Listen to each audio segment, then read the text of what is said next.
Praise the Lord brothers and sisters. இயேசு கிறிஸ்து நாமத்தினால் உங்கள் அனைவரும் வாழ்த்துகிறேன். நாம் ஒவ்வொரு நாளும் வேதத்தில் மறைந்திருக்கிற ரகசியங்களை ஆராய்ந்து நிதானிக்கும்படி கர்த்தர் கிருபை தந்திருக்கிறாரு. ஒவ்வொரு நாளும் வேதத்தை ஆராயும்படி, அதை அறிந்து கொள்ளும்படி, அதே போல அதை வாசிக்கவும் அதை கை கொள்ளவும் தேவன் நமக்கு கட்டளை கொடுத்திருக்கிறார். ஆனா நாம இந்த வசனத்தை எப்படி பார்க்க போறோம்? இந்த வேதத்தில் உள்ள வாக்கியங்கள், தேவனுடைய வார்த்தை எல்லாம் எதற்காக கொடுக்கப்பட்டிருக்கிறது? ஆனா இந்த உலகத்தில் இருக்கிற மக்கள், பெயர் பெற்றிருக்கிற கிறிஸ்தவர்கள் எப்படி நினைக்கிறாங்களா, இந்த வார்த்தையை ஏதோ நான் ஒரு கிறிஸ்தவன், நான் இந்த பைபிள் எடுத்துட்டு வரேன் அவ்வளவுதான். ஆனா அதை திறந்து வாசிப்பதே இல்லை. அது ஞாயிற்றுக்கிழமை மட்டுமே கைகளை எடுத்து வேதத்தை எடுத்துக்கொண்டு அவங்க சபைக்கு செல்வார்கள். ஆனால் 6 நாள் மறந்து விடுவார்கள். அந்த ஒரு நாள் மாத்திரமே அதை எடுத்து வாசிப்பாங்க. ஆனா இதனுடைய அருமையை நாம் அறிந்து கொள்ள வேண்டும். தேவனுடைய வார்த்தை இது எதற்காக நமக்கு கொடுக்கப்பட்டிருக்கிறது? இதை நாம் ஒவ்வொரு நாளும் எடுத்து வாசிக்கணும், தியானிக்கணும், அதை கை கொள்ளணும். அதே போல நாம் மாத்திரமல்ல அறிந்து கொள்வது, மற்றவர்களுக்கும் நாம் அறிவிக்க வேண்டும். இதுதான் கர்த்தருடைய விருப்பம். அந்த விருப்பத்தை நாம் நிறைவேற்ற பிள்ளைகளா இருக்க வேண்டும். ஆனா இந்த வேத வாக்கியம் சிலர் எப்படி பயன்படுத்துவாங்க? சில பேர் பாத்தீங்கன்னா கிறிஸ்தவர்கள் இது ஒரு கேலண்டரை வைத்து விட்டு அந்த ஒவ்வொரு வசனத்தை ஒவ்வொரு நாள் வாசித்து போயிடுவாங்க. காலையில எழுந்த உடனே அவங்க புறப்படும் போது வேலைக்கு அந்த வசனத்தை வாசித்து விட்டு போய்விடாரு. அதாவது முடிந்து விட்டது, அதை பற்றி நினைப்பே இல்லை. ஆனா ஒரு நாள் மாத்திரமே நினைப்பாங்க, ஒரு வசனம் நினைப்பார்கள். ஆனா அதன் அர்த்தத்தை புரிந்து கொள்ளவே மாட்டார்கள். சிலர் ஒரு வசனத்தை எடுத்து போதிப்பார்கள். ஆனா அதுக்கு 1.5 மணி நேரத்தை விளக்கம் உலக பிரகாரமான விளக்கம் கொடுப்பாங்க. ஆனா இந்த வேதத்தை எப்படி நாம நிதானிக்க வேண்டும்? இது எதற்காக கொடுக்கப்பட்டிருக்கிறது? இது நாம வைத்துக் கொள்வதற்காகவா? ஒரு புத்தகத்தை போல் எடுத்து வாசிப்பதற்காகவா? சில பேர் நினைப்பாங்க, இந்த பைபிளை எடுத்துட்டு தேவனுடைய வார்த்தைய நான் படுக்கும் போது பக்கத்துல வச்சா எந்த தீங்கும் அணுகாது. ஆனா வாசிக்க மாட்டாங்க, அதை பக்கத்துல வச்சிருப்பாங்க படுக்கும்போது. அதனால நமக்கு என்ன பிரயோஜனமா? கண்டிப்பா கிடையாது. வேதத்துல பக்கத்துல வைத்துக் கொள்வதோ கையில சுமந்து கொள்வதனால் அல்ல. அதை நம்ம வாசிக்கணும், ஆராய வேண்டும், நிதானிக்கணும், அதை கை கொள்ள வேண்டும். அப்போதான் நமக்கு பிரயோஜனமா இருக்க போகுது. ஆனா இந்த தேவனுடைய வார்த்தையோட அருமையும் அதன் ஆழத்தையும் அதை நாம நிதானிக்கலாம். இன்னைக்கு தேவனுடைய வார்த்தை இதற்காக கொடுக்கப்பட்டிருக்கிறது என்று நாம் பார்ப்போம் என்று முதலாவது வாசிக்கலாம். 2 தீமோத்தேயு 3ஆம் அதிகாரம் 16, 17. வேத வாக்கியங்கள் எல்லாம் தேவ ஆவியினால் அருளப்பட்டிருக்கிறது. தேவனுடைய மனுஷன் தேறினவனாகவும் எந்த நற்கிரியையும் செய்ய தகுதியுள்ளவனாகவும் இருக்கும்படியாக அவைகள் உபதேசத்துக்கும், கடிந்து கொள்ளுதலுக்கும், சீர்திருத்தலுக்கும், நீதியை படிப்புக்குதலுக்கும் பிரயோஜனம் உள்ளவைகளாய் இருக்கிறது. ஆமென், ஆமென். வேத வாக்கியங்கள் எல்லாம் தேவ ஆவியினால் அருளப்பட்டிருக்கிறது. அப்போ இந்த வேதத்தில் இருக்கிற ஒவ்வொரு வசனமும் இது மனுஷனுடைய கற்பனைப்படி எழுதப்பட்டது அல்ல. இது தேவ ஆவியினால் அருளப்பட்டு எழுதப்பட்டிருக்கிறது. அது மாத்திரமல்ல, அப்போ எதற்காக கொடுக்கப்பட்டிருக்கிறது தேவனுடைய வார்த்தை? தேவனுடைய மனுஷன் தேறினவனாகவும் எந்த நற்கரைகளையும் செய்ய தகுதி உள்ளவனாகவும் இருக்கும்படியாக அவைகள் உபதேசத்துக்கும், எதற்காகவும் உபதேசம் பண்ணுவதற்கு. 2வது கடிந்து கொள்ளுதலுக்கு. எப்படி கடிந்து கொள்ளலாம்? ஒருவன் தப்பு செய்யும் போது அவனை கடிந்து கொள்வது நம்முடைய கடமை. ஏன்னா அவன் தப்பு செய்து பாவம் செய்து விழுந்து போயிட்டான், கர்த்தர் நமக்கிட்ட தான் கணக்கு கேட்பார். அதனால ஒருவன் தப்பு செய்யும் போது வேடிக்கை பார்க்காம, ஒரு சகோதரனோ தப்பு செய்யும் போது வசனத்தின் அடிப்படையில தான் நம்ம என்ன பண்ணோம்? கண்டிக்கணும், கடிந்து கொண்டு புத்தி சொல்லணும். நம்முடைய கடமை அது. அப்போ தேவ வசனம் மூலமா தான் நம்ம கடிந்து கொள்ள போறோம். நம்ம நேரடியாக ஒருவன் தவறு செய்யும் போது நீ இந்த தவறு செஞ்சிருக்க, இது பாவம் அப்படின்னு சொல்லாம, வசனம் இப்படி சொல்லுகிறது, இந்த வசனம் படி நீங்க தவறு செய்றீங்க, பொய் சொல்லக்கூடாது வசனம் சொல்லுது. அதே போல கோபப்படக்கூடாது வசனம் சொல்லுது, விபச்சாரம் செய்யக்கூடாது வசனம் சொல்லுது. அப்படின்ட்டு ஒவ்வொரு காரியத்தையும் நம்ம வேத வாக்கியத்தின் மூலமாக தான் நம்ம அறிவுரை அவங்களுக்கு சொல்ல வேண்டும். அப்ப கடிந்து கொள்ளுதலும் தேவை. எப்படி? வசனம் நிமித்தமாக கடிந்து கொள்வதற்காக வசனம் முக்கியம் இங்க. அப்ப உபதேசம் பண்ணதுக்கு மாத்திரமல்ல, கடிந்து கொள்ளுதலுக்கும், அதே போல சீர்திருத்தலுக்கும். சீர்திருத்தம் இது ரொம்ப ரொம்ப அவசியம். ஒரு மனுஷனை சீர்திருத்த இன்னொரு மனுஷனால முடியாது. ஆனா வேத வசனம் தான் அவனை சீர்திருத்தம். ஃபார் ரிப்ரூவ், அதே போல ஃபார் ப்ராஃபிட்டபிள் அண்ட் ஃபார் டாக்டரின் சொல்லி வசனம் இருக்குது. சோ இன்னொரு முக்கியமான விஷயம் பாத்தீங்கன்னாக்கா, அதே போல நீதிய படிப்புதலுக்கும் பிரயோஜனம் உள்ளதா இருக்கிறது. கடிந்து கொள்ளுதலும் சரி, அதே போல சீர்திருத்தமும் தேவை. அதே போல நீதியை படிப்பிக்க வேண்டும். அப்போ ஒரு மனுஷன் நீதியை படிப்பிக்க வேண்டும் என்றால் அந்த வேத வாக்கியம் தான் அடிப்படையா இருக்க போகுது. அப்ப நாம் தேவனுடைய நீதியை அறிந்துதான் நீதியை படிப்பிக்க முடியும். இல்லாவற்றை நம் நீதியை கடைபிடிக்க முடியாது. அப்போ நீதியை தேவடைய தேடி நீதியை அறிந்து கொண்டு தேவடைய நீதியை கடைபிடிக்க இந்த வசனம் தான், வேத வாக்கியம் தான் நமக்கு அடிப்படையா இருக்க போகுது. அப்ப இந்த வசனம் எல்லாமே, வேத வாக்கியம் எல்லாமே இது ஆவியினால் அருளப்பட்டு, தேவ ஆவியினால் அருளப்பட்டிருக்கிறது. சீர்திருத்தம், உபதேசம் பண்ணதும், கடிந்து கொள்ளுதும், அதே போல நீதியை படிப்புதலுக்கு இது பிரயோஜனம் உள்ளதா இருக்குதுன்னு சொல்லி பாக்குறோம். அதே போல இந்த புத்திமதிகளை சொல்லும் போது அதே போல வசன நிமித்தமாக தான் நம்ம புத்திமதிகள் சொல்ல வேண்டும். நீதிமொழிகள் 12:1 வாசிக்கலாம். புத்திமதிகளை விரும்புகிறவன் அறிவை விரும்புகிறான், கடிந்து கொள்ளுதலை வெறுக்கிறவனோ மிருக குணம் உள்ளவன். ஆமென். ஆமென். ஒருவன் பாவம் செய்யும் போது அவனை கடிந்து கொள்ள வேண்டும். ஆனா கடிந்து கொண்டு ஒரு சகோதரன் புத்தி சொல்லும் போது அது விரும்பினான், அவன் அறிவை விரும்புகிறான். அப்போ ஒரு சகோதரன் தப்பு செய்யும் போது இன்னொரு சகோதரன் பிரதர், நீங்க இந்த தவறு செஞ்சிருக்கீங்க, இது வசனப்படி ராங்கு, வசனம் இப்படி சொல்லுகிறது, அதனால தவறு சொல்லும் போது அதை ஏற்றுக்கொண்டு அவன் விரும்பி அவன் மனம் திரும்பினான், அவன் அறிவை அடைகிறான், அறிவை விரும்புகிறான் சொல்லி அர்த்தம். ஏன்னா அந்த சகோதரன் கண்டிக்கும் போது அவன் சொந்த வார்த்தையை பேசாம புத்தி சொல்லும் போது வசனத்தை சொல்லிதான் புத்தி சொல்லுகிறான். அதனால அந்த வசனம் தான் பார்க்க வேண்டும். இன்னைக்கு நமக்கு கரெக்ஷன் என்பது வசனம் மூலமாக அநேக கரெக்ஷன் நமக்கு கொடுத்திருக்கிறார் கர்த்தர் இல்லையா? கடந்த 5 வருடங்கள் முன்பாக ஆண்டவர் அநேக வசனம் மூலமா நம்ம கடிந்து கொண்டு நமக்கு புத்தி சொல்லியிருக்கிறார் ஆவியானவர் நமக்கு சபைக்கு. அப்ப நம்ம ஒவ்வொன்றையும் அறிந்து வசனப்படி நம்ம மாற்றிக் கொண்டிருக்கிறோம். மாற்றப்படாத காரியங்களை நம்ம என்ன பண்றோம்? மாற்றி இருக்கிறோம் நம்ம உள்ளத்துல. அப்போ புத்திமதிகளை விரும்புகிறான், அறிவை விரும்புகிறான். ஆனா கடிந்து கொள்ளுதலை வெறுக்கிறவனோ மிருக குணம் உள்ளவன். அப்போ வசனத்தை கொண்டு கடிந்து கொள்ளும் போது நம்ம விரும்ப வேண்டும், அதை ஏற்றுக்கொள்ள வேண்டும். அவன் தான் ஞானத்தை அடைவான்னு சொல்லி வசனம் சொல்லுது. ஆனா இது எனக்கு இல்ல, அப்படி இது எனக்கு சொல்ல வேண்டிய அவசியம் இல்லை அப்படின்னு சொல்லி கோபம் அடைந்தால் அது வெறுத்தானக்கா அவன் மிருக உள்ளவன் சொல்லி வசனம் சொல்லுது. வாசிக்கலாம். ஆனா இந்த வார்த்தை எப்படிப்பட்டது? வார்த்தை என்றால் என்ன? வேர்டுனா என்ன அப்படின்னு பார்க்கலாம். யோவான் 1:1-3 வாசிக்கலாம். ஆதியிலே வார்த்தை இருந்தது, அந்த வார்த்தை தேவனிடத்தில் இருந்தது, அந்த வார்த்தை தேவனாய் இருந்தது, அவர் ஆதியிலே தேவனோடு இருந்தார், சகலமும் அவர் மூலமாய் உண்டாயிற்று, உண்டானது ஒன்றும் அவரே அல்லாமல் உண்டாகவில்லை. ஆமென். பாருங்க, வசனம் சொல்லுது ஆதியிலே வார்த்தை இருந்தது, அந்த வார்த்தை தான் தேவனா இருந்தது, அந்த வார்த்தை தேவனா இருந்ததுன்னு சொல்லி இருக்குது. அப்போ அவர் ஆதியில் தேவனோடு இருந்தார், சகலமும் அவர் மூலமாய் உண்டாயிற்று, உண்டானதொன்றும் அவரால் இல்லாமல் உண்டாகவில்லை. இந்த வசனத்தை நீங்க ஆங்கிலத்துல வாசிக்கும் போது அதே போல அந்த ஒரிஜினல் டிரான்ஸ்லேஷன் கிரேக்க மொழியில, அதாவது வில்லியம் டெண்டேல் எழுதின அந்த முதல் எழுதப்பட்ட டிரான்ஸ்லேஷன் பைபிள்ல நீங்க பாத்தீங்கன்னாக்கா இன்னைக்கு இருக்கிற கிங் ஜேம்ஸ்ல பார்க்கும்போது கொஞ்சம் வித்தியாசம் பார்க்க முடியும். எப்படின்னு பாத்தீங்கன்னாக்கா அந்த வேர்ட் வாஸ் காட்னு சொல்லி எழுதிருக்கும். அப்போ அந்த வார்த்தை தேவனா இருக்கிறான்னு சொல்லி எழுதப்பட்டிருக்கு இல்லையா? அப்ப இதே வார்த்தையை நீங்க அதாவது வில்லியம் டிண்டேல் பைபிளை வாசிக்கும் போது காட் வாஸ் வேர்டுன்னு சொல்லியிருக்கோம். அப்ப தேவன் வார்த்தையா இருக்கிறார், அதுதான் சரியான மொழிபெயர்ப்புன்னு சொல்லி பார்க்கிறோம். அப்போ தேவன் தான் வார்த்தையா இருக்கிறார். அப்ப யார் அந்த தேவன்? இயேசு தான் அந்த தேவன் இல்லையா? அப்போ தேவன் மாம்சத்தில் வெளிப்பட்டார். அப்ப அந்த வார்த்தை மாம்சத்தில் வெளிப்பட்டது, அவர்தான் இயேசு. இயேசு தான் அந்த வார்த்தை. அப்போ வசனம் சொல்லுது வேர்ட் வாஸ் காட் என்பதை விட காட் வாஸ் வேர்டு. தேவன் வார்த்தையா இருக்கிறார், அதுதான் சரியான வார்த்தை. அப்போ அந்த வார்த்தை யாரு? அந்த வார்த்தை தான் மாம்சத்தில் வெளிப்பட்டது இல்லைங்களா? அப்ப இன்னைக்கு நாம கேட்கிற அந்த வாசிக்கிற ஒவ்வொரு வார்த்தையும் அது இயேசு கிறிஸ்துவா இருக்கிறார். அப்ப ஒவ்வொரு வார்த்தைக்குள்ள இயேசு கிறிஸ்து அது ஆவியின் ஜீவன் உள்ளதா இருக்குது. வாசிக்கலாம். எபிரேயர் 4:12 வாசிக்கலாம்.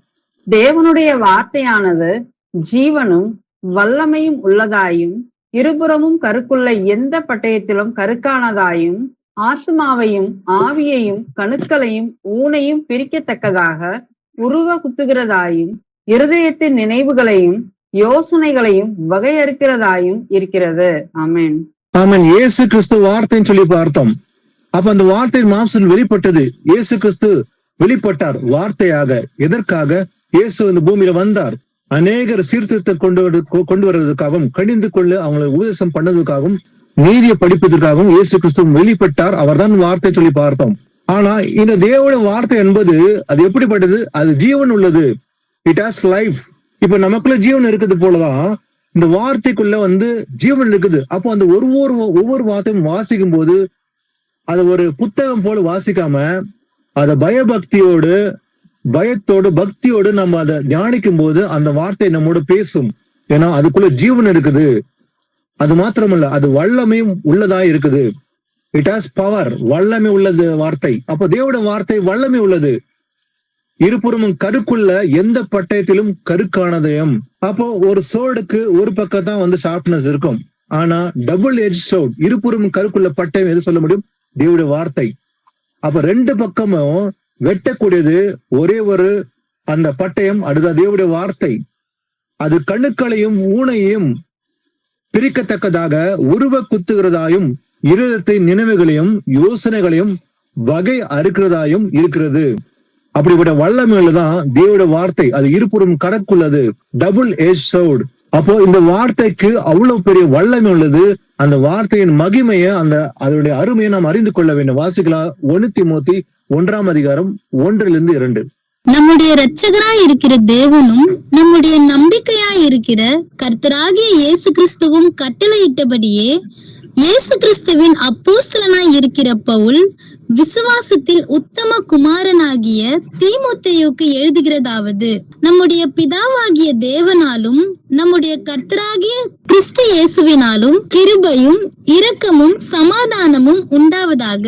ஆமென். ஆமென். சில கிறிஸ்தவர்களுக்குள்ள ஒரு கேள்வி இருக்குது. வேதத்தை நன்றா அறியாதவர்கள், அதை வாசிக்காதவர்கள் சில கேள்வி கேட்பாங்க. என்னன்னு பாத்தீங்கன்னாக்கா, இந்த பைபிளை ஒரு மனுஷன் தான் எழுதுனா, அதனால இது எப்படி நீங்க தேவனுடைய வார்த்தையை சொல்லுவீங்க?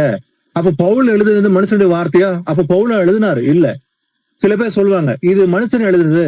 மத்தேனா ஒரு மத்தேன்ற மனுஷன் எழுதுனா, அப்ப யாக்கோபுனா யாக்கோபு எழுதுனா, யோவான் எழுதுனா, அப்படித்தான் சொல்லுவாங்க. சில பேர் கேள்வி கேட்பாங்க. ஏன்னா அவங்க வேதத்தை அறியாதனாலதான். ஆனா நல்லா தெளிவா இருக்குது இந்த வசனம் வாசிக்கும் போது. பாருங்க, நம்முடைய இரட்சகரா இருக்கிற தேவனும் நம்முடைய நம்பிக்கையா இருக்கிற கர்த்தராக இயேசு கிறிஸ்துவும் கட்டளையிட்டபடியே, பவுல் சொல்றான். இந்த நிருபம் எழுதும்போது, தீமோத்தேயு நிருபம் எழுதும்போது என்ன சொல்ற பாருங்க, நம்முடைய இரட்சகரா இருக்கிற தேவனும் நம்முடைய நம்பிக்கையா இருக்கிற கர்த்தராக இயேசு கிறிஸ்துவும் கட்டளையிட்டபடியே இயேசு கிறிஸ்துவின் அப்போஸ்தலனா இருக்கிற பவுல் விசுவாசத்தில் உத்தம குமாரனாக தீமோத்தேயுக்கு எழுதும் போது சொல்றான், நம்முடைய பிதாவாகிய தேவனாலும் நம்முடைய கர்த்தராக இயேசு கிறிஸ்துவினாலும் கிருபையும் இரக்கமும் சமாதானம் உண்டாவதாக. பவுல் இந்த நிருபத்தை ஆரம்பிக்கும் போது அவன் சொல்றதை பாருங்க. அதாவது நான் சுயமா எழுதல, நம்முடைய நம்பிக்கை, அதாவது இரட்சகரா இருக்கிற தேவனும் நம்முடைய நம்பிக்கையா இருக்கிற கர்த்தராக இயேசு கிறிஸ்துவும் கட்டளையிட்டபடியே, அப்போ அவர் கட்டளை இட்டபடிதான் பவுல் இந்த நிருபத்தை எழுதுகிறான். அப்போ ஒவ்வொரு வார்த்தையும் எழுதும் போது, ஒவ்வொரு புத்தகம் எழுதும் போது கூட, நிருபம் எழுதும் போது அவன் சுயமா எழுதவில்லை. அப்போ ஆவியானவர் பேசினபடிதான் அவன் ஒவ்வொரு நிருபத்தை எழுதியிருக்கான். அப்போ இந்த வேதத்தை எழுத, இந்த புத்தகத்தை எழுதுறதுக்கு ஒரு மனிதன் தேவை. அப்போ இயேசு கிறிஸ்து சொல்ல யோவான் எழுதினான், அதே போல அப்போஸ்தலன் பவுலன் எழுதினான், யாக்கோபு எழுதினான், பேதுரு எழுதினான். இவங்க எல்லாருமே சுயமா எழுதவில்லை, ஆவியானவர். அப்ப தேவன் கட்டளையிட்டபடிதான் எல்லாருமே இந்த நிருபங்களை எழுதினார்கள்.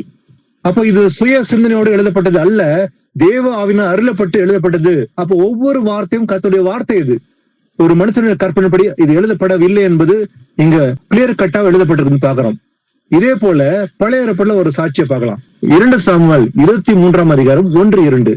தாவீதினுடைய கடைசி வார்த்தைகள். மேன்மையாய் உயர்த்தப்பட்டு யாக்கோபுடைய தேவனால் அபிஷேகம் பெற்று இஸ்ரவேலின் சங்கீதங்களை இன்பமாய் பாடின ஈசாயின் குமாரனாகிய தாவீது என்னும் புருஷன் சொல்லுகிறது என்னவென்றால், கர்த்தருடைய ஆவியானவர் என்னை கொண்டு பேசினார், அவருடைய வசனம் என்னுடைய நாவில் இருந்தது. ஆமென். ஆமென். தாவீது ராஜா இறப்பதற்கு முன்பாக அவன் பேசின கடைசி வார்த்தைகள். அவன் சொல்றான், மேன்மையாய் உயர்த்தப்பட்டு யாக்கோபுடைய தேவனால் அபிஷேகம் பெற்று நான் இஸ்ரவேலின் சங்கீதங்களையும் இன்பமாய் பாடி ஈசாயின் குமாரனாகிய தாவீது என்னும் புருஷன் சொல்லுகிறது என்னவென்றால், அவன் சொல்றான், கர்த்தருடைய ஆவியானவர் என்னை கொண்டு பேசினார், அவருடைய வசனம் என்னுடைய நாவில் இருந்தது. அப்ப தாவீது அவன் பாடும்போது, துதிக்கும் போதும், அந்த சங்கீதம் எழுதும் போதும் அவன் சுயமாய் பேசவில்லை, சுயமாய் எழுதப்படவில்லை. அப்போ பழைய ஏற்பாட்டில் எழுதப்பட்ட இந்த சங்கீதம், அவன் சொல்றான், கர்த்தருடைய ஆவியானவர் என்னை கொண்டு பேசினார். அப்ப கர்த்தர் பேசினாலதான் அவன் எழுதினான்னு சொல்லி. அப்போ எழுதப்பட்டது யார் எழுதினான்? தாவீதின் சங்கீதம் சொல்லும் போது தாவீது எழுதப்படவில்லை, இது ஆவியானவர் தாவீதை கொண்டு எழுதினார் சொல்லி பாக்குறோம். அப்போ கர்த்தருடைய ஆவியானவர் என்னை கொண்டு பேசினார், அவருடைய வசனம் என்னுடைய நாவில் இருந்தது. இந்த வேத வாக்கியம் எல்லாம் அங்க 2 சாட்சி பார்த்தோம். ஒண்ணு பவுல் சொல்லும்போது திமோத்திக்கு எழுதும்போது சொல்றான். அப்போ இதே போல 2வது சாட்சியம் பார்க்கிறோம். தாவீதுன்னு சொல்றான், ஆவியானவர் என்னை கொண்டு பேசினார், அவருடைய வசனம் என்னுடைய நாவில் இருந்தது. அப்போ ஒவ்வொரு வசனம் வேதத்தில் இருக்குது, அது சுயமா எழுதப்படவில்லை, தேவ ஆவியினால் அருளப்பட்டதா எழுதப்பட்டிருக்குன்னு சொல்லி பாக்குறோம். வாசிக்கலாம். இந்த தேவனுடைய வார்த்தையை குறித்த மகத்துவங்களை ஒவ்வொன்றாக வாசிக்கலாம். சங்கீதம் 107வது சங்கீதம் 20வது வசனத்தை வாசிக்கலாம். அவர் தமது வசனத்தை அனுப்பி அவர்களை குணமாக்கி அவர்களை அழிவுக்கு தப்புவிக்கிறார். ஆமீன். பாருங்க, இந்த வசனத்துக்கும் எவ்வளவு பெரிய வல்லமை உண்டு என்பதை நீங்கள் அறிந்து கொள்ள வேண்டும் என்றால், ஒரு மனுஷனுக்கு வியாதி உண்டு, பாவத்தின் நிமித்தமாக வியாதி வந்திருந்தால் அவன் முதல்ல என்ன செய்ய வேண்டும்? பாவ அறிக்கையிட வேண்டும். பாவத்தின் நிமித்தமாக வந்திருக்கிற வியாதிக்கு தீர்வு பாவ அறிக்கை. அப்போ கர்த்தர் மன்னிப்பார். அப்போ அவர் எப்படி சுகம் கொடுப்பார்? வசனம் சொல்லுது, அவர் தமது வசனத்தை அனுப்பி அவர்களை குணமாக்கி. அப்போ ஒரு மனுஷன் குணமாக்கப்படுவது தேவனுடைய வார்த்தை நிமித்தமாக தான் குணமாகிறான், இல்லைங்களா? அப்போ அவர் தமது வசனத்தை அனுப்பி அவர்களை குணமாக்கி அவர்களை அழிவுக்கு தப்பு வைக்கிறார். அப்போ ஒருவன் வியாதிப்பட்டிருந்தால் அவன் எப்படி இருப்பான்? ஒருவேளை தேவனை அறியாதவனா இருந்தால் அவன் வியாதியில அவன் என்ன பண்ணுவான்? வியாதி தீவிர அடையும் போது, அதாவது மருத்துவர்களால் பயனற்று போகும்போது இறந்து விடுகிறான்.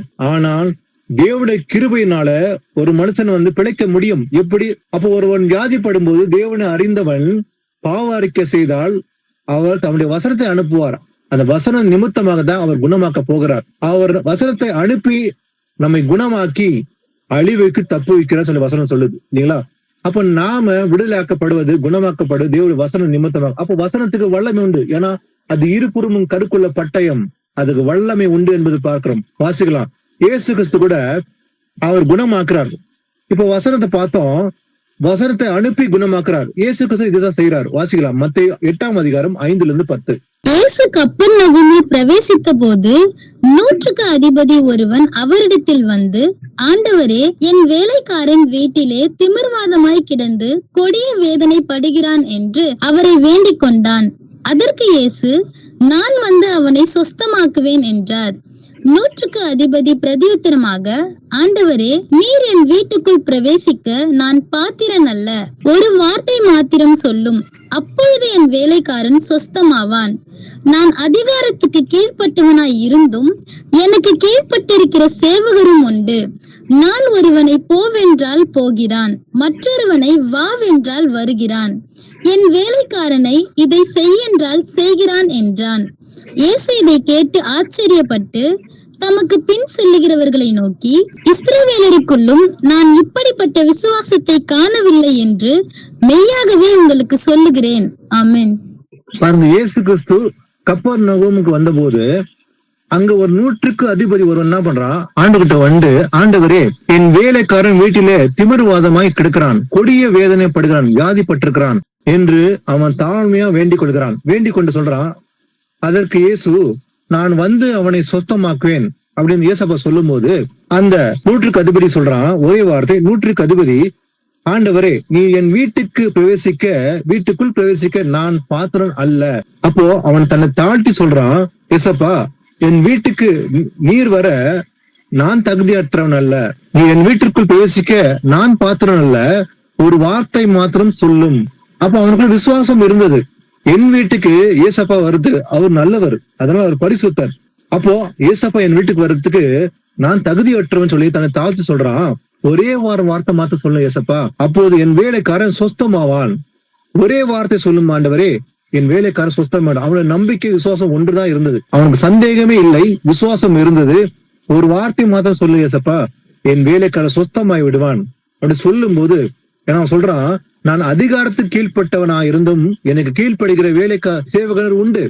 நான் ஒருவனை போவென்றால் போறான், மற்றவன் வா என்று சொன்னா வராவன். ஏன்னா எனக்கு அந்த அதிகாரம் கொடுக்கப்படுது, அதனால அவர் செய்யறேன். அதே போலதான் அவன் சொல்றான், இது செய்ய என்றால் அவனும் செய்யறான். ஏசப்பா இந்த வார்த்தை கேட்ட உடனே ஆண்டவர் சொல்றாரு, இயேசு இதை கேட்டு ஆச்சரியப்படுறார். தமக்கு பின் செல்கிறவர்களை பார்த்து சொல்றாரு ஆண்டவரு, இஸ்ரவேலருக்குள்ளும் நான் இப்படிப்பட்ட விசுவாசத்தை காணவில்லை என்று மெய்யாகவே உனக்கு சொல்லுகிறேன் சொல்றாரு. அப்போ அந்த வேலைக்காரன் சொல்றான், ஒரு வார்த்தை மாற்ற சொல்லும், சொஸ்தமாயிடும். அப்ப ஏசப்பா இதை கண்ட உடனே அவர் ஆச்சரியப்படுறாரு. ஆச்சரியப்பட்டு அவன் சொன்னபடி ஆண்டவர் சொன்னப்படுறாரு. அப்போ ஏசப்பா சொல்றாரு 100 அதிபதி பார்த்து, நீ போகலாம், நீ விசுவாசப்படியே உனக்கு ஆக கடவுது. அவன் என்ன விரும்பினானோ அதன்படி நடக்கும், நீ போகலாம் சொல்லி ஏசப்பா சொல்லிடுறாரு. அப்போ சொன்ன மாத்திரத்திலே அந்த நாளிலே அவன் வேலைக்காரன் சொஸ்தமாவான். 13ஆம் வசனத்தை வாசிக்கும் போது பாத்தீங்கன்னாக்கா ஏசப்பா சொல்றாரு, நீ போகலாம், உன் விசுவாசன் படியே உனக்கு ஆக கடவுது. அப்போ அந்த நாளிலே அவன் வேலைக்காரன் சொஸ்தமானான். அப்ப எந்த நிமிஷத்துல ஆண்டவர் சொன்னாரோ அதே நிமிஷத்துல அவன் போவதற்கு முன்பாக அந்த வேலைக்காரன் இன்ஸ்டன்டா ஹீலிங் ஆயிடான். அப்ப எப்படி இயேசு கிறிஸ்து அந்த இடத்துக்கு போகாமலே ஒருத்தன் சொஸ்தமாகறான்? எப்படி? அது காரணம் அவர் தம்முடைய வசனத்தை அனுப்புறார். அப்ப இயேசு கிறிஸ்து வார்த்தைக்கு வல்லமை உண்டு இல்லைங்களா? அப்ப இயேசுவா பேசின உடனே அவன் சொஸ்தமாகறான். அவன் போறதுக்குள்ள முன்பாகவே அவன் சொஸ்தமா இருக்கிறான். வாசிக்கலாம் சங்கீதம் 119 105 வசனம். உம்முடைய வசனம் என் கால்களுக்கு தீபமும் என் பாதைக்கு வெளிச்சமுமாய் இருக்கிறது. ஆமென். தாவீது சொல்றான் பாருங்க, அவன் வசனத்தை நன்றாய் அறிந்து ஆராய்ந்து அதை ருசி பார்க்கிறான். அவன் சொல்றான், உம்முடைய வசனம் எப்படிப்பட்டதா இருக்குதான்? என் கால்களுக்கு தீபமா இருக்குது. அப்போ இருள இருக்கிறவனுக்கு வெளிச்சமா இருக்குது எதுன்னு பாத்தீங்கன்னாக்கா வசனம். அப்ப இந்த வசனம் தான் நம்முடைய கால்களுக்கு தீபம், என் பாதைக்கு வெளிச்சமா இருக்குது. அப்ப நாம் நடக்க வேண்டிய பாதை தேவனுடைய வசனம் மூலமா தான் நடக்க வேண்டும் இல்லைங்களா? அப்ப இந்த வசனம் எப்படிப்பட்டதா இருக்குதா? நம்ம காலுக்கு தீபமா இருக்குது. It is a light for our feet. அதே போல நம்முடைய பாதைக்கு வெளிச்சமா இருக்குன்னு சொல்லி பாக்குறோம். வாசிக்கலாம் 2 பேதுரு 1ஆம் அதிகாரம் 19 முதல் 21. அதிக உறுதியான தீர்க்க தரிசன வசனமும் நமக்கு உண்டு. பொழுது விடிந்து விடிவெள்ளி உங்கள் இருதயங்களில் உதிக்கும் அளவும் இருளுள்ள ஸ்தலத்தில் பிரகாசிக்கிற விளக்கை போன்ற அவ்வசனத்தை கவனித்திருப்பது நலமாயிருக்கும். வேதத்தில் உள்ள எந்த தீர்க்க தரிசனமும் சுய தோற்றமான பொருளை உடையதாய் இராதென்று நீங்கள் முந்தி அறிய வேண்டியது. தீர்க்க தரிசனமானது ஒரு காலத்திலும் மனுஷருடைய சுத்தத்தினாலே உண்டாகவில்லை. தேவனுடைய பரிசுத்த மனுஷர்கள் பரிசுத்த ஆவியினாலே ஏவப்பட்டு பேசினார்கள். ஆமென். பாருங்க, வசனம் எல்லாம் தெளிவா இருக்குது. அதிக உறுதியான தீர்க்க தரிசனம் வசனமும் நமக்கு உண்டு. பொழுது விடிந்து விடிவெள்ளி உங்கள் இருதயங்களில் உதிக்கும் அளவும் இருளுள்ள ஸ்தலத்தில் பிரகாசிக்கிற விளக்கை போன்ற அவ்வசனத்தை கவனித்திருப்பது நலமா இருக்கும். அப்ப எது நலமா இருக்கும்? நமக்கு வசனம் இல்லையா? எப்படிப்பட்டதா இருக்குது வசனம்? அதாவது பொழுது விடிந்து விடிவெள்ளி உங்கள் இருதயங்களில் உதிக்கும் அளவும் இருளுள்ள ஸ்தலத்தில் பிரகாசிக்கிற விளக்கை போன்ற வசனம். அப்போ ஏன்னா இயேசு கிறிஸ்து வெளிப்பட்டார். ஏன்னா பாவத்தில் இருளிலிருந்து அகப்பட்டவர்களை விடுதலை பண்ணும்படிதான் அவர் இந்த உலகத்துக்கு ஒளியா வந்தார் சொல்லி பாக்குறோம் இல்லைங்களா? இயேசு கிறிஸ்து ஒளியாக வந்தார். ஏன்னா அவர்தான் வார்த்தை. அப்ப வசனம் இங்க பாக்குறோம். அதே போல உங்கள் இருதயங்களை உதிக்கும் அளவும் இருளுள்ள ஸ்தலத்தில் பிரகாசிக்கிற விளக்கை போன்ற அந்த வசனம். அப்போ பாதைக்கு தீபமா இருக்குது எது? விளக்கை போன்றது எது? தேவனுடைய வசனம். அது கவனித்திருப்பது நலமா இருக்கும். ஏன்னா வேதத்துல எந்த தீர்க்க தரிசனமும் சுய தோற்றமான பொருளுடையதா இல்லாம நீங்கள் முந்தி அறிய வேண்டியது. அதே போல தீர்க்க தரிசனமானது ஒரு காலத்திலும் மனுஷனுடைய சித்தத்தினாலே உண்டாகவில்லை. இது எப்படிப்பட்டதா இருக்குதான்? தேவனுடைய பரிசுத்த மனுஷர்கள் பரிசுத்த ஆவியினால் ஏவப்பட்டு பேசினார்கள். பழைய ஏற்பாட்டு காலத்துல அப்ப எல்லா தீர்க்க தரிசனம் எப்படி பேசினாங்க? அவங்க சொந்த சுயமா பேசவில்லை. அப்போ தேவனுடைய பரிசுத்த மனுஷர்கள் எப்படி பேசினாங்க? பரிசுத்த ஆவியினால ஏவப்பட்டுதான் அவங்க பேசினாங்க. அப்போ பழைய ஏற்பாட்டில் எழுதப்பட்ட தீர்க்க வசனம் எல்லாம் அது மனுஷனுடைய கற்பனைகள் அல்ல, தேவ ஆவியினால் எழுதப்பட்ட தீர்க்க தரிசனம் என்று பார்க்கிறோம். வாசிக்கலாம் எபிரேயர் 11:3 வாசிக்கலாம். விசுவாசத்தினாலே நாம் உலகங்கள் தேவனுடைய வார்த்தையினால் உண்டாக்கப்பட்டதென்றும் இவ்விதமாய் காணப்படுகிறவைகள் தோன்றப்படுகிறவைகளால் உண்டாகவில்லை என்றும் அறிந்திருக்கிறோம். ஆமென்.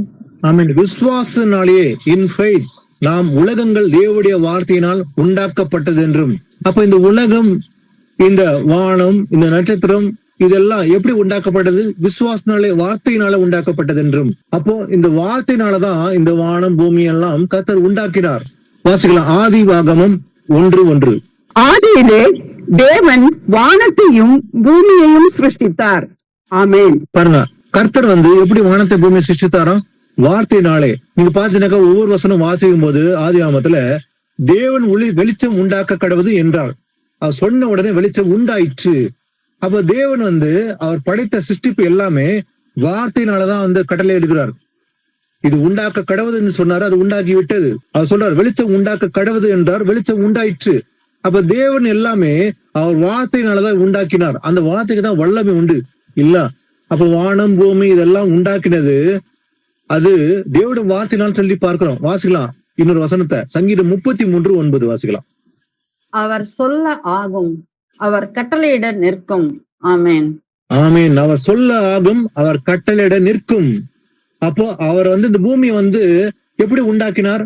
அவர் கட்டளை கொடுத்தார், அவர் கட்டளையிட நிற்கும். அப்போ இந்த பூமி எந்த ஒரு சப்போர்ட் இல்லாம நிற்குது இல்லையா? இதெல்லாம் சயின்டிஸ்டே ஆராய்ஞ்சு கண்டுபிடிச்சிருக்காங்க. இந்த பூமி எந்த ஒரு சப்போர்ட் இல்லாம சுற்றுகிறது, இதுக்கு எந்த ஒரு சப்போர்ட்டும் இல்லை. இது காரணம் சயின்ஸ் அல்ல, வேத வாக்கியம். ஏன்னா அவர் கட்டளையிட இந்த பூமி நிற்கும், அவர் சொல்ல ஆகும். அப்ப அந்த வார்த்தைக்கு தான் வல்லமை உண்டுது. அப்போ அவர் கட்டளையின்படிதான் இந்த பூமி சுற்றி வருகிறது. அப்ப இந்த சூரியன் சுற்றி இந்த பூமி வருதுன்னு எல்லாமே சொல்றாங்க சயின்டிஸ்ட். எப்படி சொல்றாங்க? அவங்க ஆராய்ஞ்சு பாக்குறாங்க. ஆனா வேத வாக்கியம் சொல்லுகிறது இது தானா நடக்கிற சம்பவம் அல்ல, அவர் கட்டளையிட நிற்கிறது. அப்ப இந்த பூமி தானா சுத்தல, அவர் வார்த்தையின்படி கீழ்ப்படிதான் நடக்குது. இந்த சூரியன் எங்க போகணும், இந்த பூமி எவ்வளவு நாள் சுத்தணும், அதே போல நட்சத்திரங்கள் எங்க இருக்கணும், இதெல்லாம் அவர் கட்டளையின்படிதான் இதெல்லாம் நிற்கிறது. அவர் கட்டளையிட நிற்கும். ஏன்னா அந்த வார்த்தைக்கு தான் வல்லமை. அப்ப தேவோட வார்த்தைக்கு அந்த வல்லமை உண்டு என்பதை பார்க்கிறோம். வாசிக்கலாம் சங்கீதம் 119, 140. உமது வார்த்தை மிகவும் புடமிடப்பட்டது, உமது அடியேன் அதில் பிரியப்படுகிறேன். ஆமென். அதுல பிரியப்படுகிறேன்னு சொல்லி தாவீது சொல்றான். நாம பிரியப்படுறோமா? எதுல பிரியப்படுகிறோம்? தாவீது சொல்றான், உங்களுடைய வார்த்தை மிகவும் புடமிடப்பட்டது. புடமிடப்பட்ட ஒரு தங்கம் எப்படி இருக்குமா? அது ஜொலிக்கும் இல்லையா? பியூர் கோல்டு, அது ஜொலிக்கும். ஏன்னா அது புடமிடப்பட்டது. அதை காட்டிலும் புடமிடப்பட்டது எது? தேவனுடைய வார்த்தை. அது வெளியேறப்பட்டது. இது இஸ் பியூர்னு சொல்லி பாக்குறோம். தங்கத்தை விட சுத்தமான தேவனுடைய வார்த்தை சொல்லி பாக்குறோம். ஏன்னா அது புடமிடப்பட்டது. அதை தாவீது சொல்றான், உமது அடியேன் அதில் பிரியப்படுகிறேன். அப்ப நாம் பிரியப்படுகிறோமா? அப்ப நாம் எதிர பிரியப்படுகிறோம்? தேவனுடைய வார்த்தையா? தாவீது பிரியப்பட்டான், ஏன்னா அது புடமிடப்பட்டது. அதுல நான் மிகவும் பிரியப்படுகிறேன். அதே போல இன்னொரு வசனம் வாசிக்கலாம், ஏசாயா 40:8.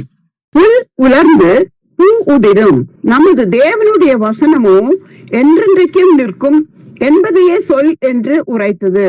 ஆமென். புல் உலர்ந்து பூ உதிரும், ஜனமே புல் உலர்ந்து பூ உதிரும் சொல்லி ஆண்டு சொல்றாரு. ஆனா நமது தேவனுடைய வசனமோ அது என்றென்றைக்கு நிற்கும், forever அப்படின்னு, எட்டர்னல். அதுக்கு அழிவே இல்லை, நித்திய காலமாய். இந்த வார்த்தை வல்லமையுள்ள வார்த்தை, இந்த வசனம் என்றென்றைக்கு நிற்கும், சதா காலமும். ஆனா ஜனம் எப்படிப்பட்டவர்? புல் உலர்ந்து பூ உதிர்னு சொல்லி சொல்றாரு. ஆனா அதாவது என்றென்றைக்கு நிலைத்திருக்க போகுது தேவனுடைய வார்த்தை, வசனம் தான். அப்ப அந்த வசனம் தான் நமக்கு மிக மிக அவசியம் உள்ளது. வாசிக்கலாம் மத்தேயு 4:4 வாசிக்கலாம். அவர் பிரதியுத்தரமாக, மனுஷன் அப்பத்தினாலே மாத்திரமல்ல, தேவனுடைய வாயிலிருந்து புறப்படுகிற ஒவ்வொரு வார்த்தையினாலும் பிழைப்பான் என்று எழுதியிருக்கிறதே என்றார். ஆமென். ஆமீன். ஒரு மனுஷன் பிழைப்பதற்கு அவனுக்கு அந்த பலன் வேணும் இல்லையா? ஒரு சாதாரண மனுஷனுக்கு அவன் அன்றாட வாழ்க்கையில அவனுக்கு தேவையானது உணவு. அப்ப சரீரத்தை பலப்படுத்த அவனுக்கு உணவு தேவை. ஆனா நமக்கு தேவையானது அப்பம் மாத்திரமல்ல, தேவனுடைய வார்த்தையும் தேவை. அப்ப நம்ம மாம்சத்துக்கு தேவையானது அதாவது அப்பம், ஆனா நம்ம ஆவிக்கு தேவையானது தேவனுடைய வார்த்தை. அப்போ மனுஷன் அப்பத்தின் மாத்திரமல்ல, தேவனுடைய வாயிலிருந்து புறப்படுற ஒவ்வொரு வார்த்தையினாலும் பிழைப்பான். அப்ப நம்ம மாம்சம் மாத்திரம் பிழைக்கல, ஆவில பிழைத்திருக்கிறோம். ஆனா உலக பிரகாரம் நடக்கிற மனுஷன் அவன் மாம்சம் பிழைத்திருப்பான், ஆனா ஆவில செத்தவனை போல இருப்பான். அப்ப நாம் ஆவில பிழைத்திருக்கிறது காரணமே தேவனுடைய வார்த்தையினாலதான். அப்பத்தின் மாத்திரமல்ல, தேவனுடைய வாயில புறப்படுற ஒவ்வொரு வார்த்தையினாலும் பிழைப்பான் என்று எழுதுக்குது. அதெல்லாம் ஏசப்பா பேசும்போது கூட வார்த்தையினாலதான் என்ன பண்றாரு? கடிந்து கொள்ளாரு. பிசாசை எப்படி கடிந்து கொள்றாரு? வார்த்தையினால. ஏன்னா அந்த வார்த்தைக்கு வல்லமை உண்டு இது இல்லைங்களா? அப்ப ஏசப்பா பேசும்போது கூட பிசாசு சோதிக்கும் போது எப்படி பேசுறார்? எழுதி இருக்குது அப்படின்னு சொல்றாரு. எழுதப்பட்டு இருக்கிறதுன்னு சொல்லி எங்க எழுதப்படுகிறது? வேத வாக்கியத்துல இல்லைங்களா? அப்ப பிசாசு பேசும்போது கூட ஏசப்பா சொல்றாரு. எப்படி சொல்றாரு? வேத வாக்கியத்தை அவன் சொல்லுவான். என்ன சொல்லுவான் பாத்தீங்கன்னாக்கா, பிசாசு அவர் மிகவும் உயர்ந்த மலையில கூட்டு போயிட்டு என்ன சொல்றான்? உலகத்தின் சகல ராஜ்யங்களையும் அவரின் மகிமையும் அவர் காண்பித்து சாஷ்டாங்கமே விழுந்து என்னை பணிந்து கொண்டால் அவைகள் எல்லாம் உனக்கு தருவேன் அப்படி பிசாசு சொல்லும் போது ஏசப்பா சொல்றாரு, அப்பாலே போய் சாத்தானே, உன் தேவன கர்த்தரை பணிந்து கொண்டு அவர் ஒருவருக்கே ஆதரவு செய்வாராக என்று எழுதி இருக்கிறதே. ஏசப்பா பேசும்போது கூட ஒவ்வொரு வார்த்தையும் கோட் பண்ணி தான் பேசாரு. எழுதப்பட்டிருக்குது. எங்க எழுதப்பட்டிருக்குது? பழைய ஏற்பாடு எழுதப்பட்டு இருந்தது. அப்போ அந்த வார்த்தைக்கு வல்லமை. அதனால பிசாசு தோத்து போறான். இயேசு கிறிஸ்து பேசும்போது கூட அந்த வசனத்தை வைத்துதான் அவனை தோக்க அடிக்கிறான்னு சொல்லி பாக்குறோம். அந்த வசனத்துக்கு வல்லமை உள்ளது. லூக்கா 8:19 19 முதல் 21 வாசிக்கலாம். அப்பொழுது அவருடைய தாயாரும் சகோதரரும் அவரிடத்தில் வந்தார்கள். ஜன கூட்டத்தினாலே அவர் அண்டையில் அவர்கள் சேரக்கூடாதிருந்தது. அப்பொழுது உம்முடைய தாயாரும் உம்முடைய சகோதரரும் உம்மை பார்க்க வேண்டும் என்று வெளியே நிற்கிறார்கள் என்று அவருக்கு அறிவித்தார்கள். அதற்கு அவர், தேவனுடைய வசனத்தை கேட்டு அதன்படி செய்கிறவர்களே எனக்கு தாயும் எனக்கு சகோதரருமாய் இருக்கிறார்கள் என்றார். ஆமென். பாருங்க, நம்ம வசனத்தை கேட்கறது மாத்திரமல்ல, அப்ப வெறும் வசனத்தை கேட்டுட்டு போறது அல்ல. கடந்த நாட்கள் நம்ம ஒரு 2-3 நாள் முன்பாக நம்ம எல்லாருமே கூடியிருந்து வெளிப்படுத்தல் விசேஷத்தை நம்ம எல்லாருமே என்ன பண்றோம், அந்த பைபிள் சொல்ல கலந்து கொண்டோம் இல்லையா? நம்ம வெறுமையா கேட்டோமா? இல்ல, கேட்டு உணர்வடைந்தோம். அது எத்தனை பேர் உணர்வடைந்து இருக்கிறாங்க? ஒரு சில பேர் உணர்வடைந்திருக்காங்க இல்லையா? கேட்கும் போது உள்ளத்துல குட்டப்பட்டலாக, இந்த வசனம் நான் கேட்டதே இல்லையே, இது அதிசயமா இருக்குது அப்படி சொல்லி அந்த வசனத்தை என்ன பண்றாங்க, அதிசயமா பார்த்தார்கள். இப்படி வசனத்தை நான் கேட்டதே இல்லை, இந்த ரகசியங்களை நான் அறிந்து கொண்டேன். ஏன்னா அந்த வசனத்துக்கு தான் பவர் இருக்குது, அந்த வல்லம் இருக்குது இல்லைங்களா? அப்போ இந்த வசனத்தை கேட்பது மாத்திரமல்ல, உணர்வடைந்து அதை கை கொள்ள வேண்டும், இதுதான் முக்கியம். அப்ப நாம அந்த 2 நாள் கேட்டோம் இந்த வெளிப்படுத்தல் விசேஷத்தை. அந்த வெளிப்படுத்தல் விசேஷத்தை வசந்த கேட்டவன் பாக்கியவான், கை கொண்டவன் பாக்கியவான். அப்ப கேட்பது மாத்திரமல்ல, கை கொள்வதும் ரொம்ப முக்கியமானது. அப்ப இங்க பாக்குற ஏசப்பா தான் சொல்றாரு, அப்போது அவருடைய தாயாரும் சகோதரரும் அவரிடத்தில் வந்தார்கள்.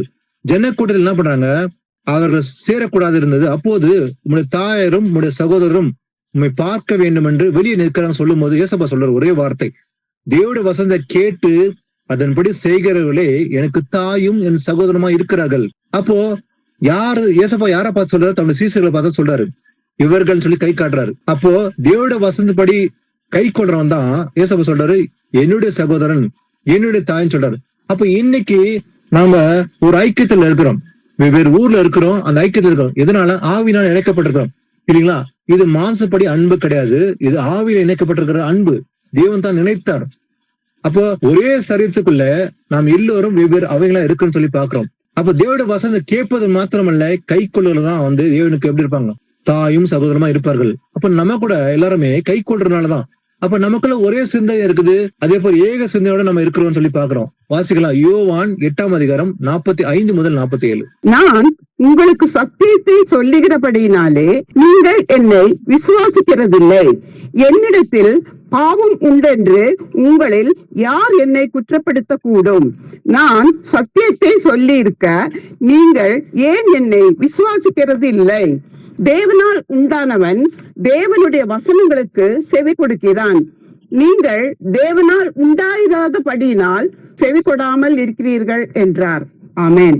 ஆமென். பாருங்க, ஆண்டவராக இயேசு கிறிஸ்து சொல்றாரு, நான் உங்களுக்கு சத்தியத்தை சொல்லுகிறபடினால் நீங்கள் என்னை விசுவாசிக்கிறது இல்லை. அன்னைக்கு இயேசு கிறிஸ்து பேசும்போது அந்த யூதர்களை பார்த்து ஆண்டவர் சொல்றாரு, நான் சத்தியத்தை பேசுறேன், அதனால் நீங்கள் என்னை விசுவாசிக்கவில்லை. என்னிடத்தில் பாவம் உண்டென்று உங்கள் யார் என்னை குற்றப்படுத்த கூடும்?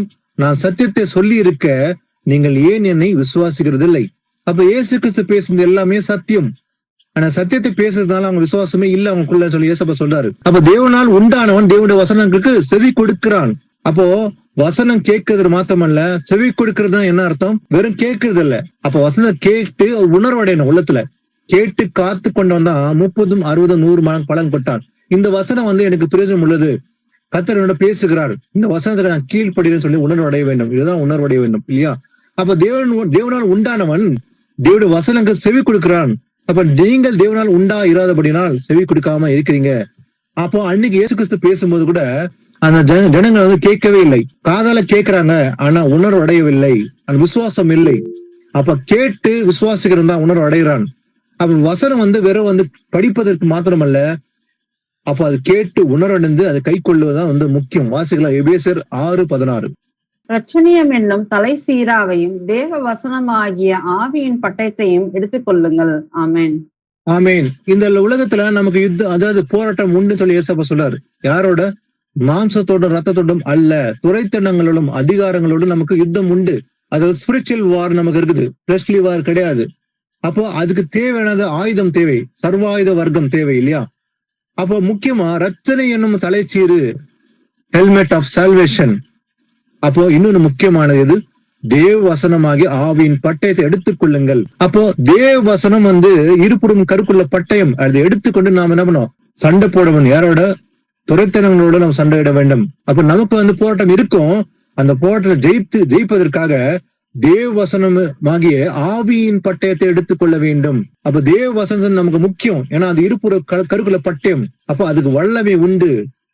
அப்போ நாம் யுத்தத்தில் வெற்றி பெற துறைத்தனங்களோட நமக்கு தேவனுடைய வார்த்தை, அந்த வசனம் நமக்கு முக்கியமா இருக்குது. ஆவியின் பட்டத்தை எடுத்துக்கொள்ள வேண்டும் சொல்லி வசனம் சொல்லுது. வாசிக்கலாம்.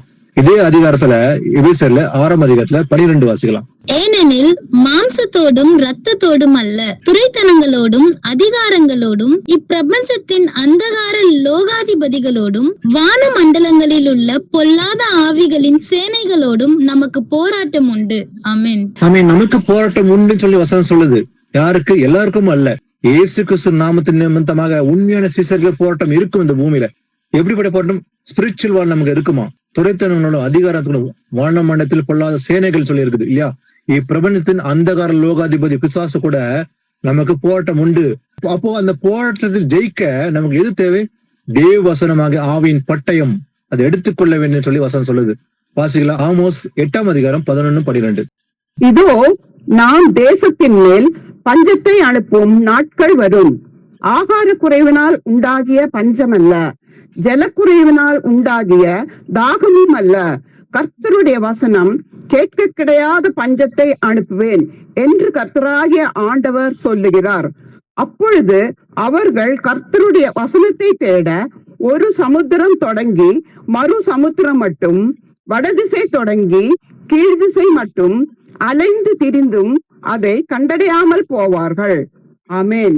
ஆமேன். 2000 வருடங்களுக்கு முன்பாக எழுதப்பட்ட தீர்க்க தரிசனம் ஆமோஸ் புத்தகத்துல நீங்க பாத்தீங்கன்னா முக்கியமான பஞ்சம் சொல்லி சொன்னார் அன்னைக்கு ஆண்டவர் தீர்க்க தரிசனமாக. எப்படிப்பட்ட பஞ்சமா? ஆகார பஞ்சம் அல்ல, இதோ நான் தேசத்தின் மேல் பஞ்சத்தை அனுப்புகிற நாட்கள் வரும். எப்படிப்பட்ட பஞ்சம் ஆண்டு சொல்லப்பட்டா, ஆகார குறைவினால் உண்டாகிய பஞ்சம் அல்ல, ஜலக்குறைவினால் உண்டாகிய தாகமும் அல்ல. கர்த்தருடைய வசனம் கேட்க கிடைக்காத பஞ்சத்தை அனுப்புவேன். அப்போ வசனம் கேட்கணும்னு விரும்புவாங்க, ஆனா கிடைக்காது. அதுதான் ஒரு பஞ்சம் அனுப்ப போறது அன்னைக்கு சொன்னாரு. அதாவது வசனம் கேட்க கிடைக்காத பஞ்சத்தை அனுப்புவேன் என்று கர்த்தராக ஆண்டவர் சொல்லுகிறார் சொல்லி ஆமோஸ் எச்சரித்தார். அப்போது அவர்கள் கர்த்தருடைய வசனத்தை தேட ஒரு சமுத்திரம் தொடங்கி மறு சமுத்திரம் மட்டும், வடதிசை தொடங்கி கீழ் திசை மட்டும் அலைந்து திரிந்தும் அதை கண்டறியாமற் போவார்கள். அப்போ அநேகம் தேடுவாங்களா? இப்படி தாகம் இருக்குமா? ஆகாரத்தை குறித்து அந்த பசியோ தாகமோ அல்ல, வசனம் கேட்கறதுக்காக. ஆனா கேட்கறத தேடுவாங்க, கிடைக்காதுன்னு சொல்லி ஏசப்பா சொல்றாரு இல்லைங்களா? அவங்க அழிந்து தேடுவாங்களாம். எப்படி தேடுவாங்களாம்? ஒரு சமுத்திரம் தொடங்கி மறு சமுத்திரம் மட்டும், வடதிசை தொடங்கி கீழ் திசை மட்டும் அலைந்து திரிந்தும் அதை தேடுவாங்க, ஆனா கண்டடையாம போவாங்க. இது நடந்தது இல்லைங்களா? இது முன்னமே நடந்தது. இது தீர்க்கதரிசனமா சொல்லப்பட்ட வசனம் ஒரு காலத்துல நடந்தது. பாத்தீங்கன்னாக்கா அன்னைக்கு வசந்த கேட்க விரும்பினாங்க, ஆனா கிடைக்காம அநேக நாட்கள் இருந்தார்கள் ஜனங்கள். இது முன்னமே நடந்த தீர்க்கதரிசனம். ஆனா இனியும் நடக்க போற காலமும் வரலாம். ஒருவேளை இன்னைக்கு நம்ம கையில எல்லாருக்கிட்டையும் பைபிள் இருக்குது, ஆப் இருக்குது இல்லைங்களா? நம்ம கையில மொபைல் ஆப் இருக்குது, எல்லா வசதியும் கர்த்தர் கொடுத்துருக்கிறாரு. அது கேட்கணும், அதை வாசிக்கணும்னு சொல்லிதான் கையில பைபிள் இருக்கு. ஆனா சில பேர் வாசிக்கிறதே இல்லை. அது என்ன பண்றாங்க? அப்படியே ஒரு ஓரத்துல வச்சிருவாங்க. ஒரு வாரம் கழிச்சுதான் எடுத்துட்டு தூசி தட்டிட்டு எடுத்துட்டு போவாங்க. பைபிள் எடுத்து சபைக்கு போவாங்க சும்மா. ஏன்னா அங்க யாருன்னா பாத்துருவாங்க, எனக்கு கேட்பாங்க சொல்லி எடுத்துட்டு போவாங்க பேருக்காக. ஆனா வாசிப்பதே இல்லை. ஆனா கர்த்தர் எல்லார் கையில நீங்க பைபிள் கொடுத்தாரு இல்லைங்களா? ஆனா இதுக்கு பெரிய விலைக்கரையும் கொடுக்கப்பட்டிருந்தது. அநேக ரத்தம் சிந்தினார்கள். இந்த பைபிளை உருவாக்குவதற்கு அநேக ரத்த சாட்சியா மரித்தார்கள். ஆனா இது குறித்து அருமை அநேகருக்கு தெரியவில்லைன்னு சொல்லிதான் பாக்குறோம். ஆனா அதே போலதான் அந்த பஞ்சம் ஒரு காலத்துல இருந்தது. வசனம் கேட்கணும் விரும்புவாங்க, ஆனா தேடுவாங்க, அது கிடைக்காம இருந்தது. ஆனா ஒருவேளை இன்னும் வருகிற வருஷத்துல நடக்க கூடும், நமக்கு தெரியாது. ஒருவேளை நம்ம கையில இருக்கிற அந்த ஆப் இல்லாம போகும். சில பேர் பைபிள் பிடுங்கி விடுவார்கள், இல்ல நம்ம தேடினா கிடைக்காம கூட போகலாம். அந்த வசனம் எங்க இருக்க வேண்டும்? அந்த காலத்துல நம்ம இருத்துல இருக்க வேண்டும். வாசிக்கலாம். சங்கீதம் 119, 103. உம்முடைய வார்த்தைகள் என் நாவுக்கு எவ்வளவு இனிமையானவைகள், என் வாய்க்கு அவைகள் தேனிலும் மதுரமாய் இருக்கும். ஆமென். தாவீதோட வசனத்தை எப்படி கோட் பண்றான் பாருங்க. உம்முடைய வார்த்தைகள் என் நாவுக்கு எவ்வளவு இனிமையானகள். எது இனிமையா இருக்குது வாய்க்கு பேசுறதுக்கு? தேவனுடைய வார்த்தை, அவருடைய வசனம் இல்லையா? அப்போ என் வாய்க்கு அவைகள் எப்படி இருக்குதான்? தேனிலும் மதுரமா இருக்கும். அப்ப தேன் நம்மளுடைய நாவல பட்ட உடனே அது நமக்கு இன்பமா இருக்கும்.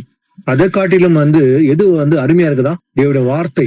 அப்ப இந்த வார்த்தை நம்ம வாசிக்கும் போதோ அதை பேசும்போதோ நமக்கு உள்ளத்துக்கு தேனே போலதான் மதுரமா இருக்க போது. எது? தேவனுடைய வார்த்தைன்னு சொல்லி பாக்குறோம். வாசிக்கலாம். யாக்கோபு 1:21. ஆகையால் நீங்கள் எல்லாவித அழுக்கையும் கொடிய துர்க்குணத்தையும் ஒழித்துவிட்டு உங்கள் உள்ளத்தில் நாட்டப்பட்டதாயும் உங்கள் ஆத்துமாக்களை இரட்சிக்க வல்லமையுள்ளதாயும் இருக்கிற வசனத்தை சாந்தமாய் ஏற்றுக்கொள்ளுங்கள். ஆமென். ஆமென். நல்ல தெளிவா இருக்குது. வசனத்தை எப்படி ஏற்றுக்கொள்ள வேண்டுமா? சாந்தமா ஏற்றுக்கொள்ள வேண்டும். சாந்தமா ஏற்றுக்கொள்ள. எதை ஏற்றுக்கொள்ள? வசனம். அப்போ நம்ம ஒரு சகோதரன் போதிக்கும் போது அந்த சகோதரனை நம்ம பார்க்க போதில்ல, அந்த வசனம் தான் பார்க்க போறோம் இல்லையா?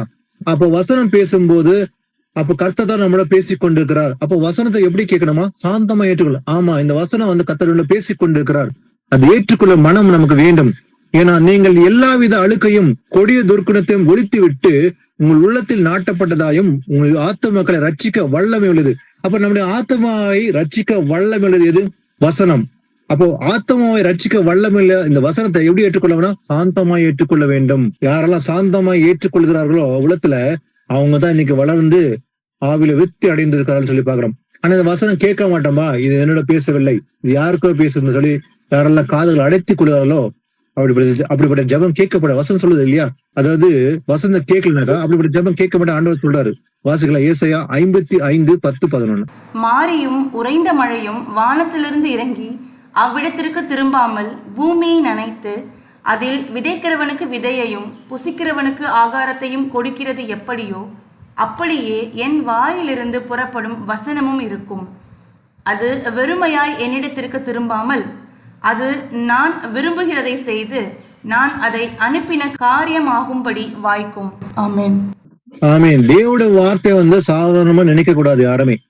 ஆனா உலகத்துல இன்னைக்கு அற்பமா நினைக்கிறாங்க. ஆனா தேவனுடைய வார்த்தைக்கு எவ்வளவு வல்லமை உள்ளதுன்னு சொல்லி பாக்கல. ஆனா சொல்றாரு, மாரியும் உறைந்த மழையும் வானத்திலிருந்து இறங்கி அவ்விடத்துக்கு திரும்பாமல் பூமியை நனைத்து அதன் முளை கிளம்பி விளையும்படி செய்து விதைக்கிறனுக்கு விதையும் புசிக்கிறனுக்கு ஆகாரத்தையும் கொடுக்கிறது எப்படியோ அதே போலதான் அப்படியே என் வாயிலிருந்து போட வசனமும் இருக்கும். எப்படியா? அது வெறுமையா எனக்கு திரும்பாமல் அது நான் விரும்புவதை செய்து நான் அதை அனுப்பின காரியமாக்கும்படி வாய்க்கும். அப்ப தேவன் ஒரு வார்த்தை சொன்னார்னா அதுக்கு எதிர்த்து ஒரு வார்த்தை நிற்க முடியாது. அவர் சொன்னா ஆகும். அப்படிதான் வாசனம் இல்லைங்களா? கட்டளையிட பூமி நிற்கும். அப்போ அது வெறுமையா திரும்பாதான் அந்த வார்த்தை. அது நான் விரும்புகிறதை செய்யும் சொல்லி ஆண்டவர் சொல்றாரு. நான் அதை அனுப்பின காரியத்தை வாய்க்க செய்யும். அது வெறுமையா இருக்க போறது. தேவனுடைய வார்த்தைக்கு வல்லமை உள்ளது அப்படின்னு சொல்லி ஆண்டவர் சொல்றாரு. வாசிக்கலாம் யோவான் 12:48. என்னை தள்ளி என் வார்த்தைகளை ஏற்றுக்கொள்ளாதவனை நியாயம் தீர்க்கிறதென்று ஒன்று இருக்கிறது. நான் சொன்ன வசனமே அவனை கடைசி நாளில் நியாயம் தீர்க்கும். ஆமென். இயேசு கிறிஸ்து அவர் நமக்காக தன் ஜீவனை கொடுத்தார். பரலோகத்தை ஏறி போனார். அப்படியே மறுபடியும் வருவேன்னு சொன்னாரு. அவர் வரும்போது என்ன செய்ய போகிறாரு? நியாய தீர்ப்பு செய்ய போகிறாராம். எப்படி நியாய தீர்ப்பு செய்வார்? மனுஷகுமாரன் நியாய தீர்ப்பு செய்ய போறார். எப்படியா? ஏசப்பா சொல்றாரு, என்னை தள்ளி என் வார்த்தைகளை ஏற்றுக்கொள்ளாதவனை. அப்ப இயேசு கிறிஸ்து வார்த்தை கேட்க மாட்டேன்னு அவருடைய வார்த்தை தள்ளி விட்டால் ஆனா சொல்றாரு, நியாய தீர்க்கிறது ஒன்று இருக்கிறது. நான் சொன்ன வசனமே அவனை கடைசி நாளில் நியாயத்திற்கும். அப்ப இயேசு கிறிஸ்து நியாயத்திற்கும் போது எப்படி நியாயத்திருப்பாரா? அவர் சொன்ன வசனம் நிமித்தமா ஒவ்வொரு வார்த்தையும் சொல்லித்தான் நியாயத்திருப்பாரா அவரு. அப்ப இன்னைக்கு நம்ம வசனம் கேட்கிறோம். அப்ப கை கொள்ளாம போயிட்டாக்கா நாளைக்கு வரும்போது கீழ்ப்படியாம போயிட்டாக்கா அவர் சொன்ன வசனம் தான் நியாயத்திற்கு போகிறது. அப்ப நியாயத்திற்கு போறது யாருதான்? இயேசு கிறிஸ்து நியாயத்திற்கு போறார். அவர் நியாயாதிபதியாக மனுஷகுமாரனா பூமியை நியாய தீர்ப்பா சொல்லி பாக்குறோம். வாசிக்கலாம் யோவான் 15:7 வாசிக்கலாம். நீங்கள் என்னிலும் என் வார்த்தைகள் உங்களிலும் நிலைத்திருந்தால் நீங்கள் கேட்டுக்கொள்வது எதுவோ அது உங்களுக்கு செய்யப்படும். ஆமென். பாருங்க, ஆண்டவர் சொல்றாரு, நீங்கள் என்னிலும் என் வார்த்தைகள் உங்களிலும். அப்ப நாம இயேசு கிறிஸ்துக்குள்ள இருந்து அவருடைய வார்த்தை நமக்குள்ள இருந்தாக்கா நிலைத்திருந்தால் இருப்பது மாத்திரம் நிலைத்திருக்க வேண்டும். வார்த்தை உங்களில் நிலைத்திருந்தால் அப்ப நிலைத்திருப்பது இன்று மாத்திரமல்ல, கடைசி வரைக்கும் தான். இது வரைக்கும் இயேசு கிறிஸ்து வருகை வரைக்கும் நிலைத்திருந்தால் அப்போது நீங்கள் கேட்டுக்கொள்வது எதுவோ அது உங்களுக்கு செய்யப்படும். அப்ப நாம கத்தக்கூட ஏதாவது விரும்பி கேட்கிறோமா? முதல்ல செய்ய வேண்டியது அவர் வார்த்தை நமக்கு நிலைத்திருக்க வேண்டும். நமக்குள்ள வார்த்தை நிலைத்திருக்கவில்லை என்றால் நாம் கேட்டாலும் அவர் செவி கொடுக்க மாட்டாரு. அந்த வார்த்தை நமக்குள்ள நிலைத்திருந்தால் அப்ப தேவனுடைய வார்த்தை அது வல்லமை உள்ளது. அது நமக்குள்ள நிலைத்திருந்தால் நம்ம இடத்துல அப்ப நம்ம கேட்டாக்கா அது நம்ம செய்வார்னு சொல்லி ஆண்டவர் வாக்கு கொடுத்துக்கிறார். வாசிக்கலாம் 1 யோவான் 3:22. அவருடைய கற்பனைகளை நாம் கை கொண்டு அவருக்கு முன்பாக பிரியமானவைகளை செய்கிறபடியினால் நாம் வேண்டிக் கொள்ளுகிறது எதுவோ அதை அவராலே பெற்றுக் கொள்ளுகிறோம். ஆமென். ஆமீன். எப்போது நாம் வேண்டிக் கொள்ளும் போது அதை பெற்றுக்கொள்ள முடியுமா? அவருடைய கற்பனை நாம் கை கொண்டு, இதுதான் ரொம்ப ரொம்ப முக்கியமானது. அநேக வசனங்களை வாசிக்கிறோம் இல்லையா? கற்பனை கை கொள்ளுங்கள், என் மேல் அன்பா இருந்தால் என் கற்பனை கை கொள்ளுங்கள். அப்ப கற்பனைகளை கை கொள்வதுதான் முதன்மையானது, ப்ரையாரிட்டி. வசனம் வாசிக்கிறதல்ல, வாசித்து அதை கை கொள்வதுதான் முதன்மையானது. அதான் ஏசப்பா சொல்றாரு, அவருடைய கற்பனை நாம் கை கொண்டு அவருக்கு முன்பாக பிரியமான செய்கிறபடியால் நாம் வேண்டிக் கொள்ளுற எதுவோ அதை அவரால் பெற்றுக் கொள்கிறோம். இது கேரண்டி. எப்போது? கற்பனை கை கொண்டால் மட்டும். அப்ப வசனத்தை கேட்கறதுக்காக அல்ல, கேட்டு அதை கை கொள்வதுதான் முக்கியங்க. வாசிக்கலாம், யோவான் 6:66. ஆவியை உயிர்ப்பிக்கிறது, மாம்சமானது ஒன்றுக்கும் உதவாது. நான் உங்களுக்கு சொல்லுகிற வசனங்கள் ஆவியாயும் ஜீவனாயும் இருக்கிறது. ஆமென். இயேசு கிறிஸ்து சொல்றாரு, நான் உங்களை பேசிக் கொண்டிருப்பது எப்படிப்பட்டதா இருக்குதா? அந்த வார்த்தைகள் ஆவியை உயிர்ப்பிக்கிறது, ஆனா மாம்சமோ ஒன்றுக்கும் உதவாது. ஆனா நான் உங்களுக்கு சொல்லுகிற வசனங்கள் எப்படி இருக்குதா? ஆவியும் ஜீவனுமா இருக்குது. It has life. இல்ல, அந்த வார்த்தைக்கு ஜீவன் இருக்குது. ஏசப்பா சொல்றாரு, நான் உங்கள்கிட்ட பேசிக் கொண்டிருக்கிற வார்த்தை எல்லாமே அதுக்கு ஜீவன் இருக்குது. நான் உங்களுக்கு சொல்லுகிற வசனங்கள் எல்லாமே அது ஆவியும் ஜீவனுமா இருக்குது. அப்போ அவருடைய வசனமே சத்தியம்.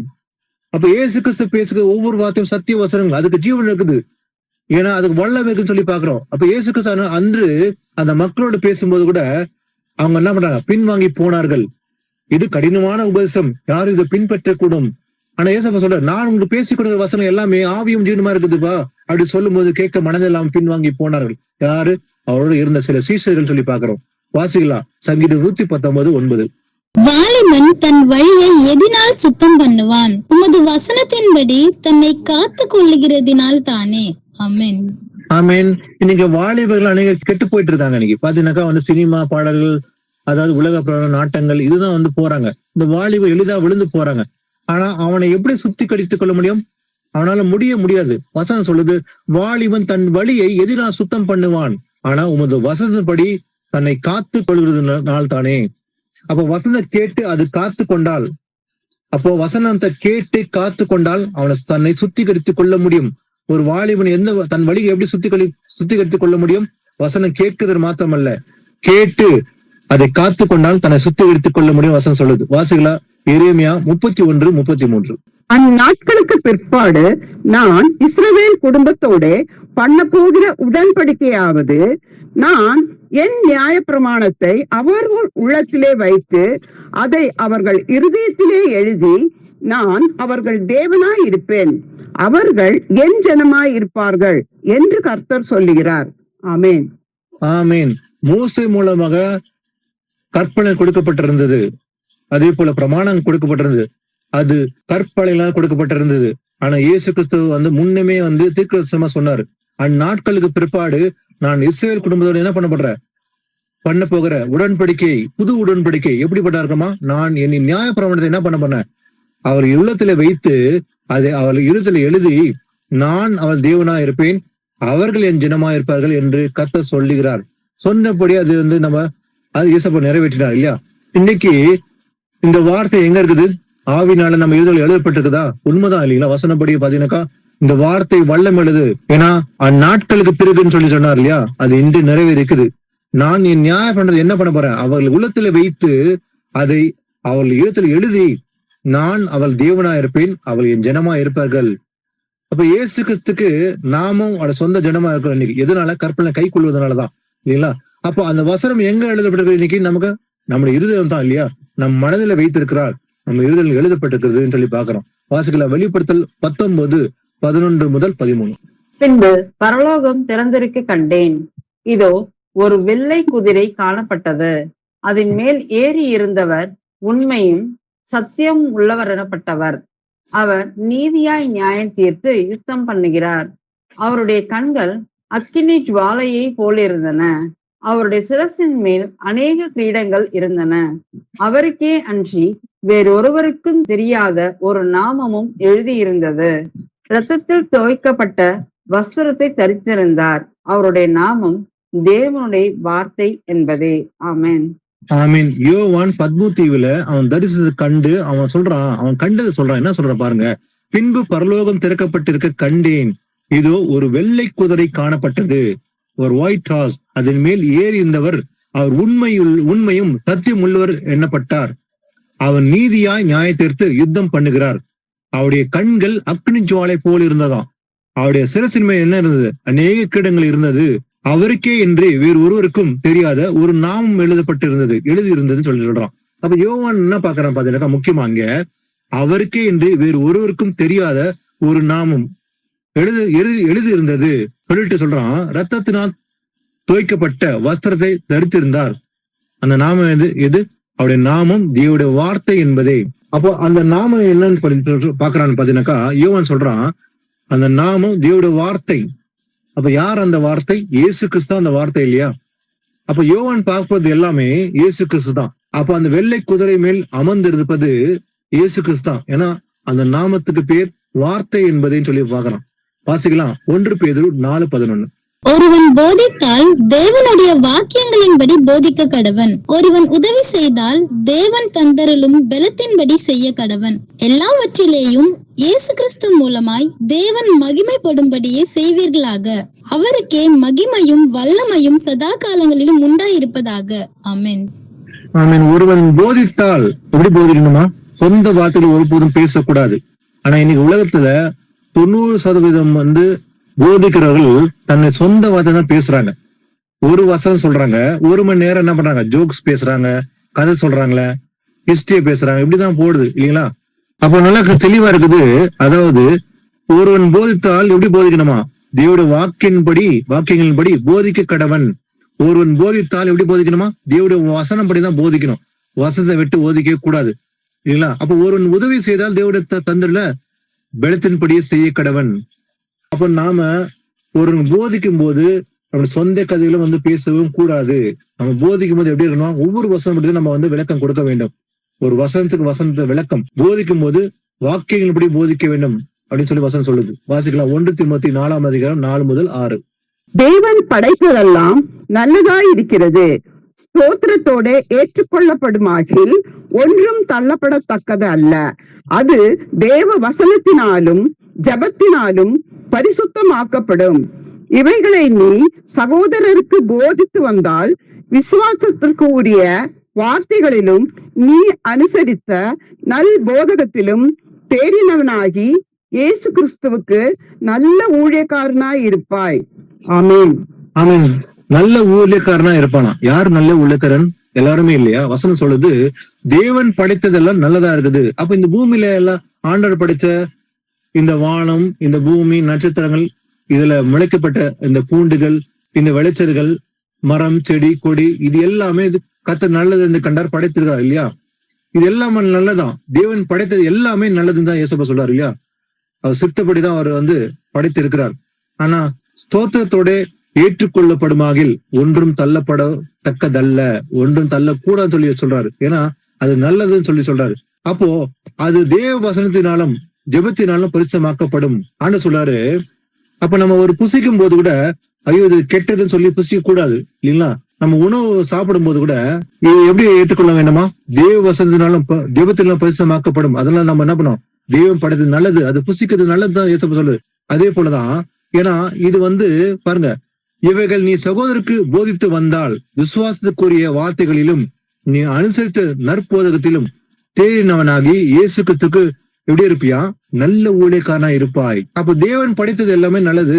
ஏன்னா இது எல்லாமே எப்படி பரிசுத்தமாக்கப்படுது? தேவ வசன நிமித்தமாக தான். வசனம் சொல்லுது தேவ வசனத்தினாலும் ஜெபத்தினாலும் பரிசுத்தமாக்கப்படும் சொல்லி வசனம் சொல்லுது. வாசிக்கலாம். அடுத்தது நீதிமொழிகள் 2:2-4. நீ என் வார்த்தைகளை ஏற்றுக்கொண்டு என் கட்டளைகளை உன்னிடத்தில் பத்திரப்படுத்தி ஞானத்தை வா என்று கூப்பிட்டு புத்தியை சத்தமிட்டு அழைத்து அதை வெள்ளியை போல நாடி புதையல்களை தேடுகிறது போல் தேடுவாயாகில். ஆமென். பாருங்க, நீ என் வார்த்தைகளை ஏற்றுக்கொண்டு என் கட்டளைகளை உன்னிடத்தில் பத்திரப்படுத்தி. அப்போ இன்னைக்கு நாம வசனம் கேட்கிறோம், கேட்டு உள்ளத்துல காத்து கொண்டால், பத்திரப்படுத்தினால், ஞானத்தை வா என்று கூப்பிடு, புத்தியை சத்தமிட்டு அழைத்து அதை வெள்ளியை போல் நாடி புதையலை போல் தேடுகிற போல் தேடுவாகில். அப்ப நம்ம இந்த தேவனுடைய வார்த்தையை எப்படி தேட வேண்டுமா? வெள்ளியை போல் தேட வேண்டும். அதான் தாவீது சொல்றான், அதாவது பொன்வெளி வைரத்தை பார்க்கிலும் தேவனுடைய வசனம் எப்படி பண்ணா வெளியேறப்பட்டது அப்படின்னு சொல்றான். அப்போ இந்த தேவனுடைய வார்த்தை என்பது என்ன பண்ணோம், நம்ம எப்படி தேட வேண்டுமா, வெள்ளியை போல புதையை போல தேட வேண்டும். தேடும் போது கண்டடைவோம். தேடுங்கள் கண்டடைவீர்கள். எதை தேட வேண்டுமோ தேவனுடைய வசனத்தை. அப்ப தேவனுடைய வசனத்தை நம்ம ஒவ்வொரு நாளும் என்ன பண்ணோம், ஆராய வேண்டும். கர்த்தர் பேச போகிறார், என்ன பேச போகிறார் என்று இது ரகசியங்கள் அடைந்திருக்குது இல்லையா. இந்த 2 நாள் மீட்டிங்ல வெளிப்படுத்தல் விசேஷத்துல அநேக ரகசியங்களை அறிந்திருக்கிறோம் இல்லையா. இது ஆவியினர் சபைக்கு கிருபையா வெளிப்படுத்தினார். அப்போ நம்ம கூட அதை கேட்பது மாத்திரம் கேட்டு அதை மறுபடியும் ஆராயுது நம்முடைய கடமை. இன்னும் ஆராய வேண்டும். இன்னும் என்னென்ன விஷயங்கள் இருக்குது, வரப்போற காரியங்களை வெளிப்படுத்துறது யாரு, ஆவியினர் தான் இல்லைங்களா. அப்ப நம்ம கத்தெடுத்து கேட்கணும். ஏசப்பா கிட்ட, ஆண்டவரே எனக்கு வெளிப்படுத்தும், இன்னும் நான் அறிந்து கொள்வதற்கு நான் வாஞ்சையா இருக்கிறேன்னு சொல்லி கேட்டால் அவர் நமக்கு வெளிப்படுத்த சித்தம் உள்ளவராக இருக்கார். ஏன்னா அவர் யாருக்கு வெளிப்படுத்துறார், அவர் தமது பாலகருக்கு வெளிப்படுத்துறார் இல்லையா ரகசியங்களை. யார் பாலகர், சீசர்கள் தான் இல்லையா. அப்ப வசனம் கை கொள்றவன் தான் சீசனா இருப்பான். அப்ப அப்படிப்பட்ட சீசனுக்கு கர்த்தர் எல்லா ரகசியங்களும் வெளிப்படுத்துவார். நம்முடைய கடமை அவர்கள் கேட்க வேண்டும், அதை ஆராய வேண்டும். ஆராய்ந்து அறிந்து கொள்வது நம்முடைய கடமை. கடைசியாக ரோமர் 10ஆம் அதிகாரம் 16-17. ஆனாலும் சுவிசேஷத்துக்கு எல்லாரும் கீழ்ப்படியவில்லை. அதை குறித்து ஏசாயா, கர்த்தாவே எங்கள் மூலமாய் கேள்விப்பட்டதை விசுவாசித்தவன் யார் என்று சொல்லுகிறான். ஆதலால் விசுவாசம் கேள்வியினாலே வரும், கேள்வி தேவனுடைய வசனத்தினாலே வரும். ஆமென். பாருங்க, இந்த வசனத்தை தேவனுடைய வார்த்தையை உலகத்தில் எல்லாருமே சொல்லும் போது ஏற்றுக்கொள்ள மாட்டாங்க. இது நல்லா தெரிஞ்ச விஷயம் தான் இல்லையா. உலகத்துல எல்லாருமே இந்த வசனம் சொல்லும் போது, பைபிளை பிரசங்கம் பண்ணும் போது எல்லாருமே ஏற்றுக்கொள்ளாங்கன்னா, அன்னைக்கு இயேசு கிறிஸ்து பேசும்போது கூட அவர் ஆச்சரியப்பட்டார். அவருடைய அவிசுவாசத்தை கண்டு இயேசு கிறிஸ்து ஆச்சரியப்பட்டார். அநேகர் சீசர்களை பின்வாங்கி போனார்கள். இப்படிதான் இருந்தது இல்லைங்களா. கொஞ்சம் பேர் மத விசுவாசத்துல இருந்தாங்க. ஆனாலும் சுவிசேஷத்துக்கு எல்லோரும் கீழ்ப்படியவில்லை. எல்லாருமே கேட்கறாங்க, எல்லாருமே கீழ்ப்படிறாங்க, எல்லாருமே இல்லதான் வசனம் சொல்லுது. எல்லாருமே கீழ்ப்படியவில்லை. அதை குறித்து ஏசாயாவே சொல்லியிருக்கிறான். எப்படி, கர்த்தாவே எங்கள் மூலமாய் கேள்விப்பட்டதை விசுவாசித்தவன் யார் என்று சொல்லுகிறான். அதனால் விசுவாசம் கேள்வினால் வரும். விசுவாசம் எப்படி வரும், கேள்வினாலதான். கேள்வி எப்படி வருமா, தேவனுடைய வசனத்தினாலதான் வரும் இல்லைங்களா. அப்போ எல்லாருமே விசுவாசிக்கவில்லை, எல்லாருமே கீழ்ப்படியவில்லை இல்லைங்களா. சிலர் பேர் மட்டும் தான் கீழ்ப்படுகிறாங்க. அன்னைக்கு இயேசு கிறிஸ்து பேசிக் கொண்டிருக்கும் போது கூட நேரடியாக சிலர் மாத்திரமே விசுவாசித்தார்கள், கீழ்ப்படிந்தார்கள். எல்லாருமே கீழ்ப்படியவில்லை, பின்வாங்கி போனார்கள். இன்றும் அதே போலதான் இயேசு கிறிஸ்து வரும்போது கூட சொல்றாரு, அவர் வரும்போது இந்த பூமியில விசுவாசத்தை காண்பேனும். அப்ப இயேசு கிறிஸ்துடைய 2ஆம் வருகையில அநேக விசுவாசம் இல்லாமல் இருப்பார்கள். அநேகர் கேட்டிருப்பாங்க, ஆனா விசுவாசம் இல்லாம இருப்பாங்க, கீழ்ப்படியாம இருப்பாங்க. அப்ப இன்னைக்கு நம்ம எல்லாமே ஆராய்ந்து இந்த வேத வாக்கியம் எல்லாம் எதுக்காக அருளப்பட்டது. வசனம் வெறும் கேட்பது மாத்திரமாலா, இல்ல வாரம் வாரம் ஒரு நாள் கேட்பது மாத்திரமா, இல்ல இந்த பைபிளை ஒரு நாள் எடுத்து வாசித்து விட்டு வைத்து விடுவதா அல்ல. ஏன்னா வசனம் வெளியேற பெற்றது. ஏன்னா அவர் தம்முடைய ரத்தத்தை சிந்தி நமக்காக ஜீவனை கொடுத்து இந்த வசனம் நமக்கு வெளிப்படுத்திருக்கார், ரகசியங்களை வெளிப்படுத்திருக்கார். நம்முடைய கடமை எது, இந்த வசனத்தை ஆராய வேண்டும், அதை கை கொள்ள வேண்டும், மற்றவர்களுக்கும் அறிவிப்பது நம்முடைய கடமை. இது தொடர்ந்து செய்வது நம்முடைய கடமை இருக்குது இல்லையா. அப்போ இந்த வேத வாக்கில நம்ம என்ன பண்ணா, பொண்ணை போல் தேட வேண்டும். அதாவது ஒரு கோல்டை எப்படி நம்ம பொக்கிஷம் போல் நினைக்கிறோமோ அதை காட்டிலும் அதிகமா தேவனுடைய வசனத்தை நம்ம ஆராய்ந்து அதை தேட வேண்டும் நம்முடைய கடமை. ஏன்னா தேவனுடைய வசனம் எல்லாம் எதற்காக கொடுக்கப்படுதுதான், கடிந்து கொள்ளுதலுக்கு, சீர்திருத்தம். ஒண்ணு கடிந்து கொள்ளுதல், இன்னொரு சீர்திருத்தம், இன்னொன்னு முக்கியமானது நீதியை படிப்பிக்குதலுக்கு. நீதியை படிப்பதற்காக இந்த தேவ வசனம் கொடுக்கப்படுது. இது தேவ ஆவியினால் அருளப்பட்டிருக்குது, ஒரு மனுஷன் எழுதவில்லை. இந்த பைபிள் இருக்கிற ஒவ்வொரு வசனம் ஆவியினர் கொடுத்த வசனம். அதாவது நம்முடைய கடமை அதை ஆராய்வது நம்முடைய கடமை. அது புதிய ஏற்பாடு மாத்திரமல்ல. ஆனா ஒரு சில கூட்டம் என்ன சொல்றாங்க, இன்னைக்கு ஒரு தவறான போதனை இருக்குது. ஒரு சிறிய கூட்டம் என்ன பண்றாங்கன்னா, இன்னைக்கு அநேக தப்பாத போதனை இருக்குது. அதாவது புதிய ஏற்பாடு மட்டும் தான் வாசிக்கணும், நியூ டெஸ்ட்மெண்ட் தான் வாசிக்கணும், பழைய ஏற்பாடு வாசிக்க கூடாது உள்ள தப்பான போதனை அநேக இடத்துல நடந்து கொண்டு இருக்குது உலகத்துல. ஆனா பழைய ஏற்பாடும் புதிய ஏற்பாடும் சேர்ந்ததுதான் வேதாகம். நியூ டெஸ்ட்மெண்ட், ஓல்ட் டெஸ்ட்மெண்ட் ரெண்டும் சேர்ந்ததான் ஒரு பைபிள் இல்லைங்களா. அப்போ பழைய ஏற்பாட்டை ஆராய வேண்டும், புதிய ஏற்பாட்டை ஆராய வேண்டும். ஆதியாகம் முதல் வெளிப்படுத்த விசேஷம் வரை நாம் எல்லாவற்றையும் ஆராய்ந்து அதை ஏற்றுக்கொள்ள நம்முடைய கடமை. சில பேர் புதிய ஏற்பாடு வாசிக்கப்பா, பழைய ஏற்பாடு வாசிக்காத ஒரு தவறான ஒரு கூட்டம் இருக்குது இல்லையா. இதுதான் வஞ்சகம் உலகத்துல இருக்குது. அப்போ ரெண்டுமே சேர்ந்துதான் பைபிள் இல்லையா. ஓல்ட் டெஸ்ட்மெண்ட், நியூ டெஸ்ட்மெண்ட் ரெண்டுமே கம்பைண்டா நம்ம வாசிக்கணும். அப்ப ஆதியாகம் முதல் வெளிப்படுத்த விசேஷம் எல்லாவற்றையும் நிதானிக்கணும். எல்லாமே தேவ ஆவியினால் அருளப்பட்டிருக்கிறது. அதனால இந்த வேத வாக்கை நாம நிதானித்து ஆராய்ந்து கடைசி வரைக்கும் கை கொண்டு நினைத்திருந்தால் நாம அந்த கிங்டம் ஆஃப் காட்ல என்டர் ஆக முடியும். சோ கர்த்தர் கொடுத்த இந்த வார்த்தைக்காக நன்றி செலுத்தி ஒரு ஜெபத்தோட இந்த பைபிள் ஸ்டடி முடிக்கலாம். சர்வ வல்லமையுள்ள தேவனாய கர்த்தாவே இயேசப்பா, இந்த இரவு வேளையிலே உங்க நன்றி செலுத்தி நாங்கள் தாழ்த்துக்கிறோம் கர்த்தாவே. அப்பா உங்க வசனத்தை வெளிப்படுத்தி அதுக்காக நன்றி இயேசப்பா. ஆண்டவரே முடிவு வரணும் அப்பா, இந்த வசனத்தை வாசித்து கை கொண்டு அதே போல அறிவித்து தொடர்ந்து விசுவாசம் நிலைத்திருக்க உங்களுடைய கிருபை தாங்க கர்த்தாவே. கேட்கிற ஒவ்வொரு உள்ளத்திலும் விசுவாசம் உண்டாகட்டும் கர்த்தாவே. உணர்வடைந்து 30, 60, 100 பலன் கொடுக்கும்படி கிருபை தாங்க கர்த்தாவே. இயேசப்பா நீர் கொடுத்த இந்த பொக்கிஷங்களுக்காக நன்றி கர்த்தாவே.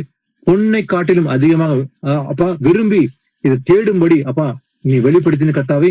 தாவீது சொல்லுகிறான், பொன்னிலும் அதிகமாக நான் வேதத்தை ஆராய்ந்தேன், அதை விரும்புகிறேன் என்று சொன்னது போலவே நாங்களும் அப்பா பொன்னை விட அதிகமாக இந்த வேதத்தை ஆராய்ந்து அதை கை கொள்ளும்படி அந்த கிருபை தந்ததுக்காக நன்றி இயேசப்பா.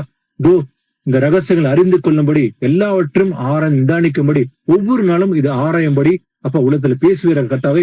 அப்ப நீர் பேசின வார்த்தைகளுக்காக நன்றி கர்த்தாவே. கேட்கிற ஒவ்வொரு மேலும் கிருபை இருக்கட்டும் கர்த்தாவே. இந்நாள் முதற்கொண்டு கர்த்தாவே, ஒருவேளை இந்த வேதத்தை அறியாமல் வாசிக்காம இருந்தா இந்த நாள் வந்து முடிவு வந்து கடைசி வரைக்கும் அப்ப நினைத்திருக்க கிருபை தான் கர்த்தாவே.